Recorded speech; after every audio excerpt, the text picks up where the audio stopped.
Oi amigos, tudo bom? Bom, se você tá aqui pela primeira vez, não esquece, deixa seu like, se inscreve no canal, vem fazer parte da família Imparcialmente Cientista. E estamos aqui em mais um quadro que vocês adoram, que é o Isabel Informa. Bastante coisa acontecendo. Eu voltei aí depois que vocês falaram: Isabel, volta com o quadro. Isabel, brincadeira, ninguém pediu. Mas eu tô aqui pra falar pra vocês as últimas notícias, que tem bastante coisa que saiu hoje. Então eu acho muito legal a gente falar.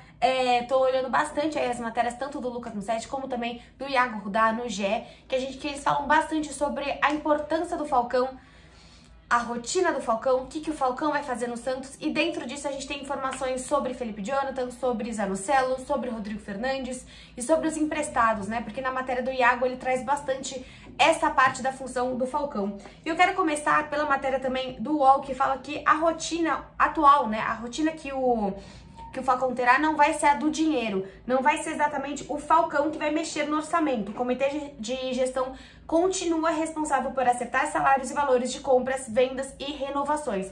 Então, por mais que você tenha aí um cara que vai tratar das negociações como na parte técnica, como na parte tática, como na parte ideal. Deixa eu ver se eu arrumar um pouquinho, tá um pouco torto, né? Isso. Não é esse cara que vai fechar ali, que vai valer 10 ou 15 ou 42 milhões qualquer jogador. Então aí o UOL traz qual que é a rotina desse cara que tá chegando no Santos, né? E é engraçado porque o Santos tá o chamando de coordenador esportivo, né? E a gente já teve basicamente no Santos o diretor esportivo, executivo esportivo, homem forte do Santos. E nesse momento a gente tem um cara chamado coordenador esportivo, que, como traz aqui na matéria, foi um nome até sugerido pelo próprio Falcão. Então é interessante para ver exatamente o coordenador esportivo, como ele não tá na parte executiva do Santos. E a rotina aí, como tá escrito na matéria, vai ser o Santos, por meio de departamento de inteligência e comissão técnica, detecta a necessidade de um jogador para determinada posição. A gente viu já no vídeo de ontem essa vontade do Santos de trazer o Dudu do Atlético Goianiense. O Santos que ainda busca meio de campo, ainda busca ponta e ainda busca talvez aí olhar para a zaga. Então o Santos que basicamente quer renovar esse time todo. E aí o Falcão conversa com o treinador, que ainda não temos, e os analistas para discutir e aprovar os nomes. Procura empresários, marca reunião e apresenta o projeto esportivo Santos. Então acho que isso que vai ser muito legal. Vai ser um cara que não vai simplesmente definir valores ou salários, mas ele vai pegar a marca Santos, pegar como tá, a gente olha hoje o Santos, a credibilidade do Santos no mercado e remodelar, retransformar, reconfigurar, porque a gente sabe que a credibilidade ela é enorme, mas ela vem sendo destruída porque a gente tá passando nos últimos anos. Então isso eu achei muito legal. Ele não é o cara que vai falar a gente precisa de um ponta, e ele não é o cara que vai fechar o salário. A partir de uma necessidade que vai vir da confiança dele pelo técnico que ele vai escolher, aí sim, ele vai pegar essa necessidade, ele vai entender essa necessidade, ele vai aprovar os nomes e ver quem que as pessoas estão sugerindo.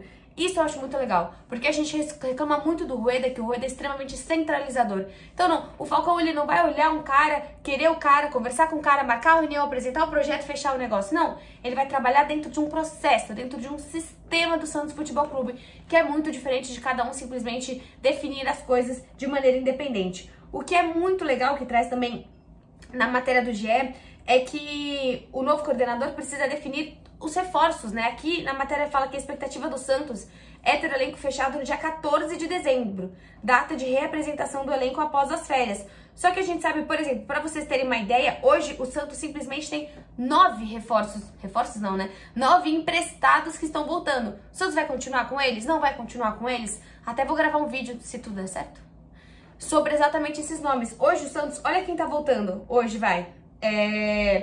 Gabriel Pirani, tá voltando do Cuiabá, tem chance de ser reintegrado.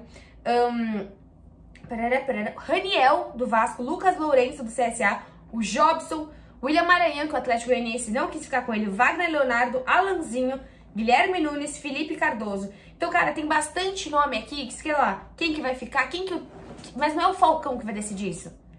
Então é óbvio que, assim, desses nomes, é claro que, por exemplo, assim, eu gostaria de você ter um Gabriel Pirani, eu acho que poderia ser interessante uma reintegração dos outros jogadores. Não vejo um Felipe Cardoso com espaço no Santos, não vejo um Jobson com espaço no Santos, não vejo o Raniel com espaço no Santos, não vejo o William Maranhão com espaço no Santos. Mas às vezes o Wagner Leonardo pode ser um cara que, sei lá, o novo treinador acha interessante a gente ter no elenco. Então por isso que é muito importante, vai existir a reintegração desses caras e o novo treinador que a gente tomara, né, assim como fala na matéria do Iago, que a gente tenha um novo técnico e que a gente tenha esse elenco até o dia 14. Então vamos lá, além desses nomes que eu trouxe de pessoas que vão ser reintegradas, Tiveram algumas conversas sobre Vinícius, sobre saída de Vinícius Zanocelo, por exemplo, e até o Musetti colocou no Twitter, não sei a origem dos boatos, mas eu vi que não há negociação em andamento pelo Zanocelo.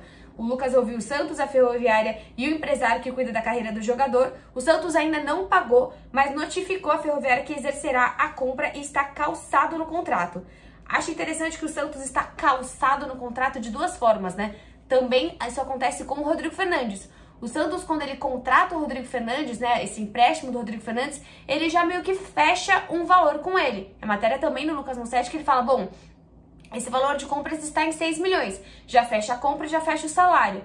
Só que o Santos está reolhando esse número porque, assim, depois desse ano, o Rodrigo Fernandes não merece ganhar X, merece ganhar 2X, merece ganhar 1,5x. O Santos precisa ter um cara que não simplesmente só assine um contrato, mas um cara feliz, um cara que olhe para esse ano e fala, peraí, eu fui titular em quase todas as partidas, eu sou um dos únicos caras que a torcida não critica tanto e você vai me dar exatamente o mesmo valor de lá atrás? Eu quero um pouquinho mais, eu quero muito mais, eu quero o dobro.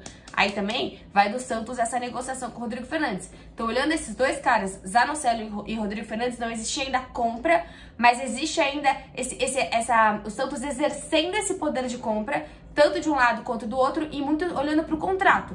No caso do Rodrigo Fernandes, ele pode olhar, então, mas você assinou que se você ficasse aqui no Santos, a gente ia te pagar tanto. O Rodrigo Fernandes pode falar, bom, peraí, mas eu fui muito mais importante do que esse tanto. Então também vai do Santos ser maleável.